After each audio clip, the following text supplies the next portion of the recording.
thank you for coming along to listen to this presentation that I'm doing on market audit of our own organisation, Hertfordshire Community NHS Trust.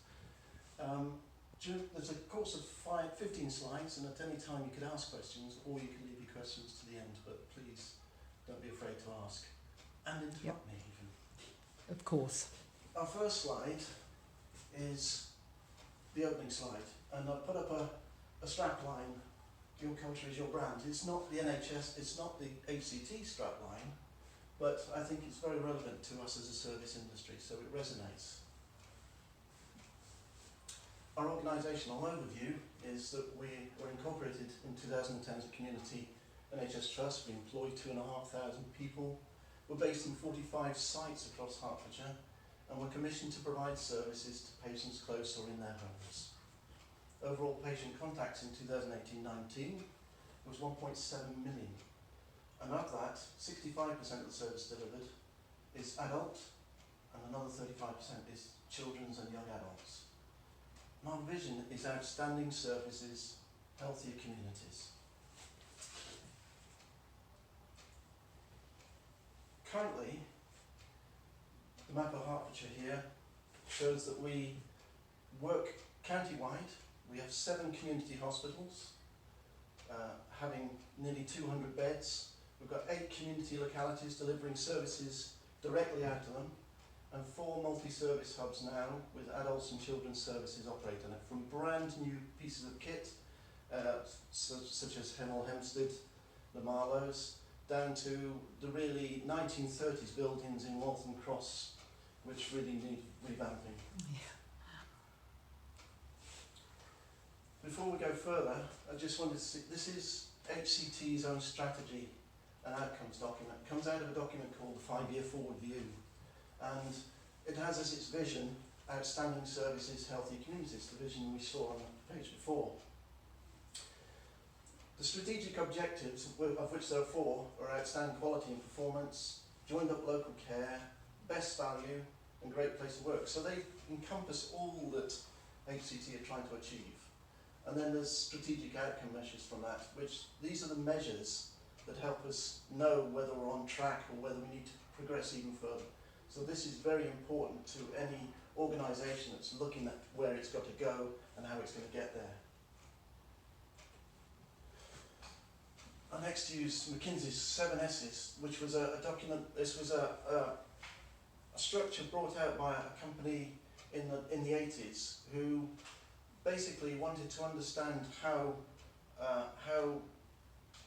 organisations operated, and these are not just seven single individual pieces of identification, but it's also a network. It's like a spider's web. They all are interlocked and interdependent, and that's what they found when they did the work on looking at these. So we have staffing, and HCT uses a wide range of clinical and administrative staff with clear developmental opportunities across the organisation. The corporate business development team is responsible for marketing and acquisition, but it is quite small.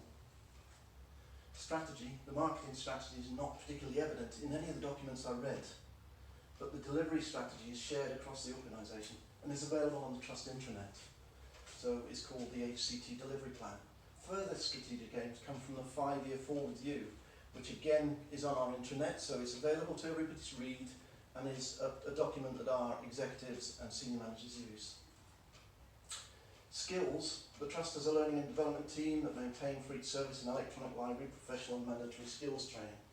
So, and we have, because we're a regulated public service, there's high emphasis on this in our everyday life.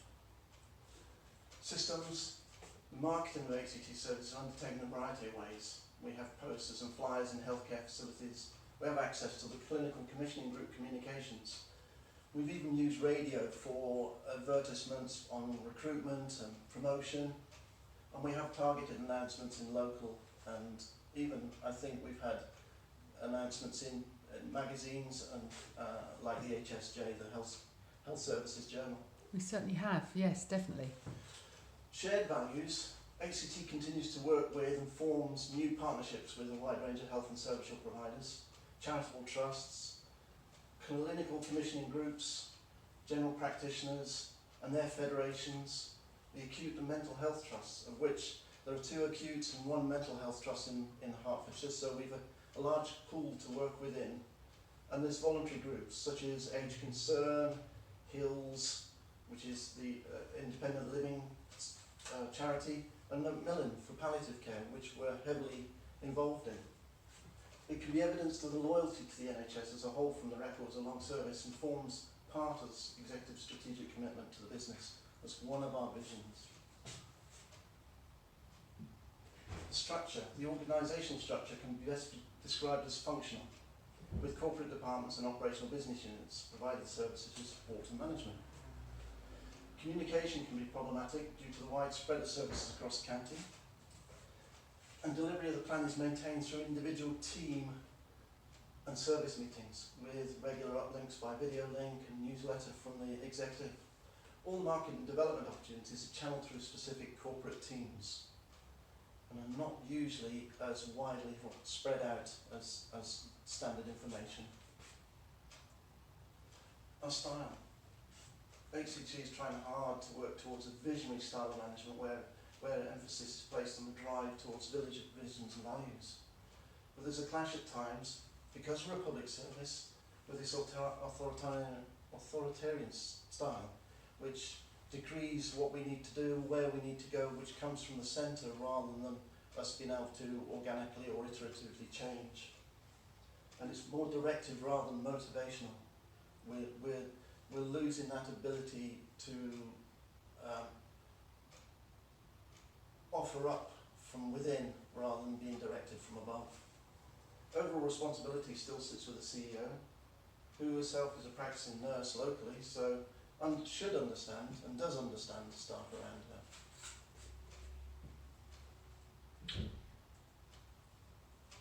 Next slide is what we call a SWOT analysis. So SWOT stands for strengths, weaknesses, opportunities, threats. You probably already know this, you probably already use this. So I tried to understand what each of the 4 quadrants would do for us. The 2 top quadrants, strengths and weaknesses, are really known as internal components, and the external emphasis or factors are the opportunities and the threats. The strengths we have were established services across Hertfordshire, with a good relationship with the Children's Commissioner, the County Council and the NHS England. We've met our financial targets in all 8 years of existence. We're rated as good by our Care Quality Commissioner. And we have award-winning services such as the Community Dental and the Child Health Information Service. And we're prominent members of the Sustainability and Transformation Partnership, which was an adjunct organisation set up by the Department of Health to bring the disparate trusts together to enable saving and alliances. Our weaknesses is we've lost the contract for adult services in the west of the county, so it's a big blow financially and possibly reputationally. Business development is hampered by budget restrictions when we're competing with larger trusts for new business. We have to be very careful what we think we can take on because of the cost of getting into that business even before we mobilise it. Definitely. Our main commission business has to be renewed annually. This is such a drawback for us as we'd like some clarity on how far forward we can actually plan. If you're planning for 1 year ahead, you're hamstrung.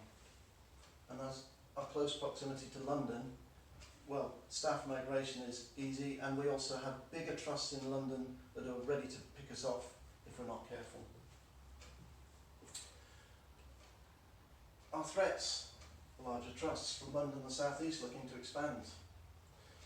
The directive that came out of the NHS in 2012, any qualified provider, private incursion into the NHS. Political changes, constant, affecting funding and direction of travel. The growth of GP federations and primary care networks that are now providing community services. So where do we go? And the Transatlantic Partnership Trading Agreement from the USA. They're talking that after Brexit, when they have a new deal with America, it could include the NHS. Where would we be in that? So the opportunities. collaboration with social care, especially around children's services. Expansion to the north of the county into Buckingham and Bedfordshire, where we know we've been close to obtaining services in previous times. Expand our specialist services, such as the dental service, into other counties and into other areas. And it's where a lot of community providers don't provide this care, so we could pick up business where private dental practitioners are struggling. An expansion of care homes and nursing home services where we could provide the specialist services that support these, or even go into nursing services within these organisations. So that's our SWOT. Our finances, well, they're good. I said they're good in the previous slide, but they have a reliance. We have a reliance on the funding for adult services that comes from the two Hertfordshire GGs. So, from a business sense, we could struggle if we lose a large amount of business in one go, and which is evidenced by the loss of the west of the county work.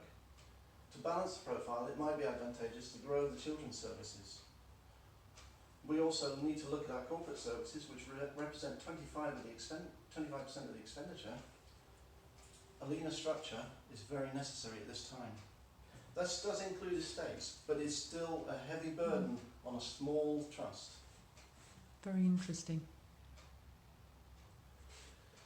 This slide, I wanted to have a Boston matrix. And a Boston matrix looks in private business at the relationships between the different components of business, and it looks at those that are stable and are doing well and are providing money. They're known as cash cows, so they provide a stability in the organisation from which to grow off.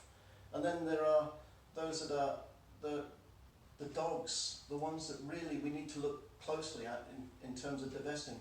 Well, I couldn't find anything to do that in this audit, but I did find from our SLR, which is our service line reporting suite, this slide, which tends to have a similar effect. We have the right-hand top quadrant is a benchmark setters. So these are services that are providing a contribution, they're doing very well, they're very stable. So they would be our cash cows. These are the ones that we rely on to keep us afloat. We have in the bottom right-hand corner, we've got the potential growth. So these are the ones that are stars. These are the ones we want to look at with a view to enhancing, to making better and getting those into a position where they become stable for us. In the bottom left-hand corner, these are the ones we need to really look at to see what we can do to change what we're doing within them to make them not profitable, but contribute, which is all we need to do in a public service. And then the top right-hand ones, these are services that are not contributing at this moment in time and really need some work to either consider decommissioning, so we can go to our commissioners and say we don't feel that we can provide this service, or we need some major work to change them around. So the SLR is going to be more relevant to us as we go forward, because this is taking us from a service provider to a business opportunity.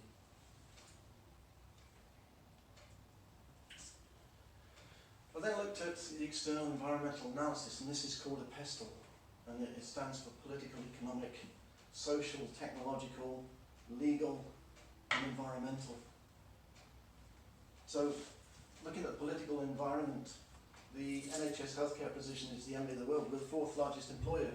So says all the data that we get out of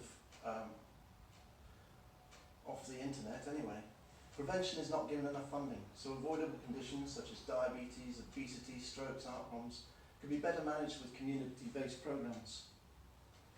Campaigns such as Fit for Life and smoking cessation have had some impact, but changing government priorities switch the emphasis often at key moments, and these are often social programs and primary care programs rather than provider programs, and there's no obvious joined up strategy for it. The cost of running the NHS locally has been estimated to rise by nearly 600 million in the next 5 years. That's just Hertfordshire. So most emphasis is placed on continuous improvement to slow down the rate of inflation rather than investment to enhance the experience. So there's a real problem in that we're looking to penny pinch rather than take bold steps. I think that's a problem that we're going to face as a singular organisation. Our social environment with an aged population, more over 65s in Hertfordshire than there is under 16s. And I think that's nationally. Care is still aimed at reactive treatment rather than preventive treatment. Emphasis on activity and fitness still not reaching the target market, mostly heeded by the young and early middle-aged. So what are we doing to actively promote fitness in our target market, in our aged population? Private healthcare aimed predominantly at either residential, elderly or care or cosmetic enhancements is where they can extract money, profit. NHS exists to provide care across an even more complex landscape of conditions under heavy regulation. HCT operates across the whole of the county, so as to manage the variances between rurality and urban populations, and also in areas of deprivation alongside more affluent. Although Hertfordshire is rated as one of the more affluent counties in England, with only 0.9% of people living in deprived areas within the county. Technological mobile working has assisted the services, yet we could go further. We need to use this technology to drive patient contact, to drive information into the patient, to bypass GPs so that we get to see our patients faster, smarter. Still, this service is still reliant on face-to-face contact for treatment, but could technology actually assist us in self-management so these people could be looking after themselves rather than we having to be there for them? Especially in diabetes, an increased use of smartphone technology and watch technology for monitoring patients' vital signs that could be fed back into us to help us manage these patients. In conclusion, HCT is not realistically, from all that I see, HCT is not realistically embracing the new world of business. It's still reliant on its incumbent commissioners, it's risk averse in most cases, and follows the rigorous regulation that the Department of Health throws down to it. It is working on collaboration with many other healthcare providers in and around Hertfordshire. Some of that is because of threat, and some of that is because of opportunity. But there's still no overriding joined-up approach to progress, transformation and innovation in services. It usually comes as a process of threat. At the same time, we're still micromanaged by our commissioners. So effective change comes slowly or it hits us like a steamroller. But we do recognise the need for joined-up strategy, linking acute and community and social care, but HCT needs to be at the forefront of this change. So things like the STP, the Sustainability and Transformation Partnership, that's got to be an entity that we actively keep in the forefront so that we're making ourselves known, because we're small in a big pool in Hertfordshire.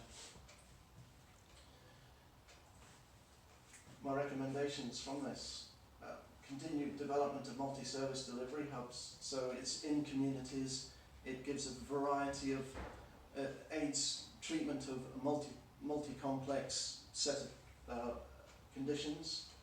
We need to grow our children's services, possibly out of the county borders, using successful pathways.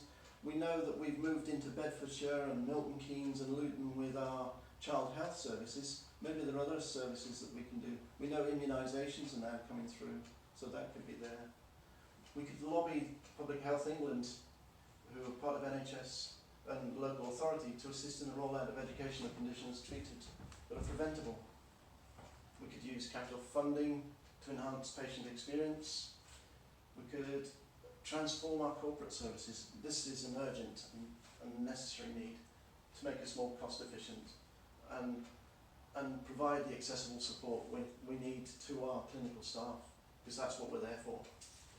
The use of technology to improve the communications across the organisation is still disjointed.